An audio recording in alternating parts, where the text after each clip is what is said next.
બનાસકાંઠામાં ગ્રામ પંચાયતની ચૂંટણીને લઈને ગરમાવો આવી ગયો છે। વડગામના હસનપુર ગામના સ્થાનિકોએ ચૂંટણીનો બહિષ્કાર કર્યો।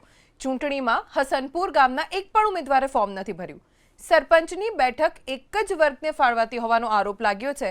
હસનપુર ગામના લોકોનું જિલ્લા કલેક્ટરને આવેદનપત્ર સરપંચ અને વોર્ડ 1ની બેઠક બદલવાની માંગ સાથે આવેદન આપવામાં આવ્યું। અગાઉ રજૂઆત કરવામાં આવી હતી, છતાં તેમની માંગ નથી સ્વીકારાઈ। ગામના સીમાંકનમાં મોટી ક્ષતિ હોવાનો પણ ગામના લોકોનો આરોપ છે।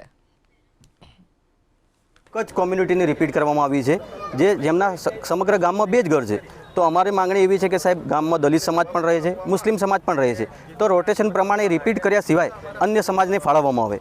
અમારી બીજી માંગણી છે કે વોર્ડ નંબર 1માં અનુસૂચિત આદિજાતિના વ્યક્તિ જે છેલ્લા 17 વર્ષથી ગામમાં નથી અને એનું નામ મતદાર યાદીમાં બોલે છે, જેના કારણે આ સીટ ખાલી પડી રહે છે અને સમરસતાનો લાભ આપણના ગામને મળતો નથી। આપણે છેલ્લા 2 ટર્મથી ગામ સમરસ થાય છે, તો આ બંને વખતે આ સમરસતાની જે ગ્રાન્ટ આવે છે 4-4 લાખ રૂપિયા, એ આપણને મળી નથી।